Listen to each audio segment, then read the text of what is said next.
Baik, Assalamualaikum warahmatullahi wabarakatuh.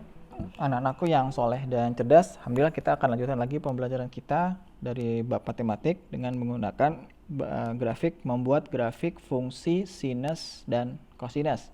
Untuk hari ini kita akan belajar subbab 1 yaitu grafik fungsi sinus, cara menggambar grafik fungsi sinus.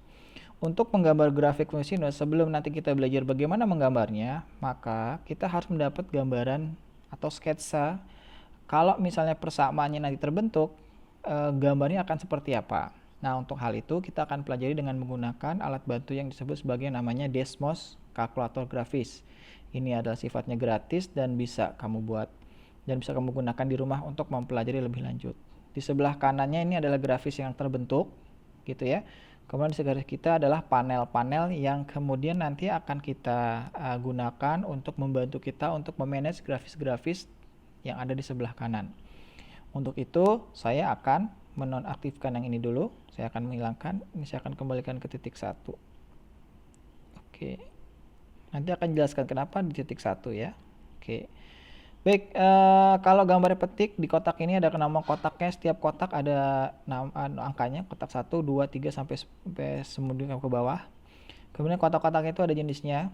Anak-anakku, yang pertama kalau kotaknya tanda petik berarti itu adalah catatan saja, jadi tidak berpengaruh terhadap grafis secara langsung, tapi membantu kita untuk memahami grafis dan fenomena yang terjadi. Contoh misalnya saya membuat judul grafik fungsi sinus, yang A adalah gelombang dasar sinus. Nah, jadi saya akan membuat persamaan gelombang dasar sinus, Y sama dengan X, ini adalah gelombang dasar, artinya gelombang yang masih sin X aja, tidak ada tambahan koefisien yang berada di depannya. Kemudian di kotak nomor 3 kita akan amati ini adalah lingkaran ya. Lingkaran ini kalau saya ketuk di sini di atas ini akan hilang, maka grafiknya juga akan hilang. Jadi cara mengaktifkannya begitu. Jadi saya tulis persamaan, kemudian saya ketuk. Nah, Anda akan lihat gambarnya di sebelah kanan. Anak-anakku. Baik. Selanjutnya adalah yang kita akan pelajari di sini adalah karakter dari gelombang atau fenomena dari gelombang sinus baru yang menggunakan persamaan Y sama dengan A sin BX tambah C ditambah D.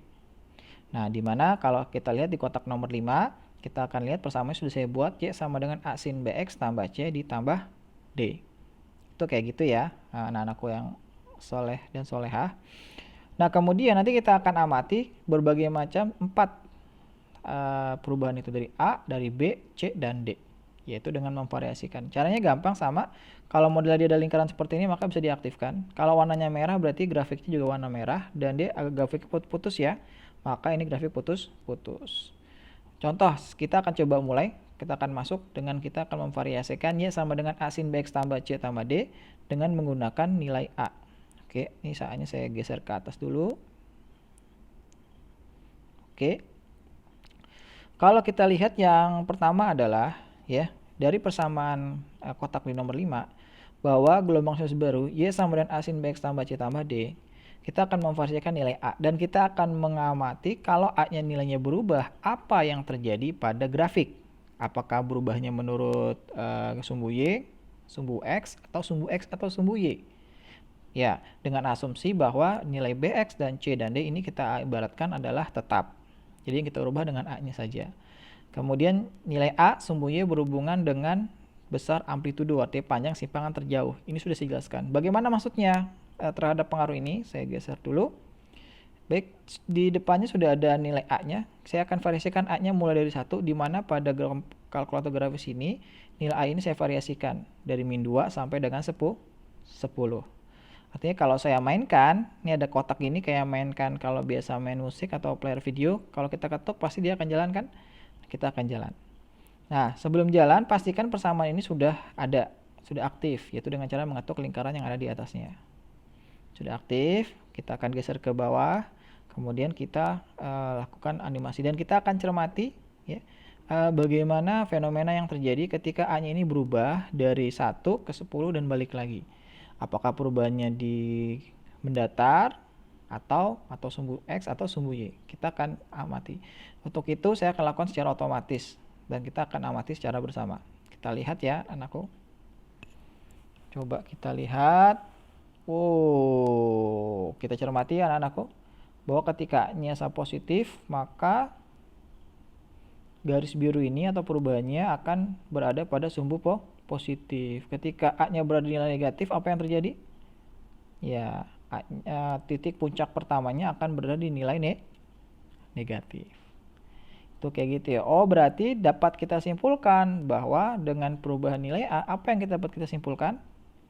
Bahwa ketika kita punya persamaan A sin BX tambah C tambah D adalah persamaannya adalah positif, maka setelah titik 0, ya, grafik puncaknya akan bernilai positif, artinya akan berada di nilai sumbu Y, positif.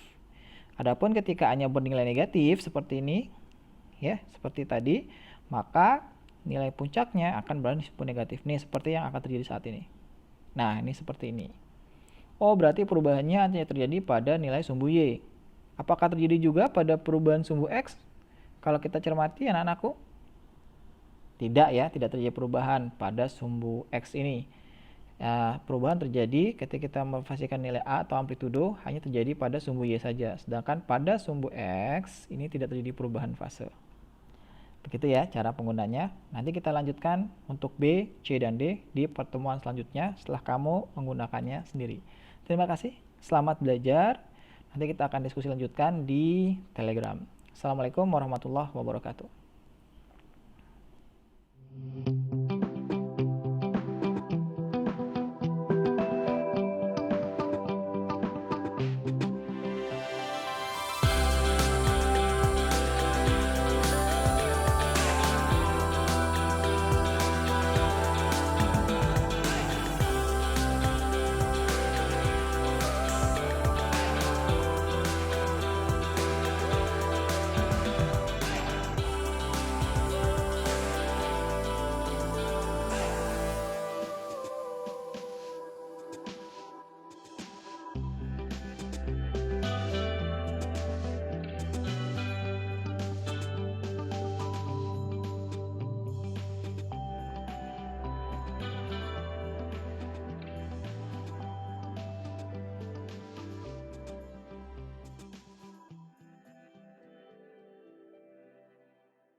Baik, demikian tadi pembelajaran kita. Semoga dapat memberikan manfaat yang banyak buat kalian.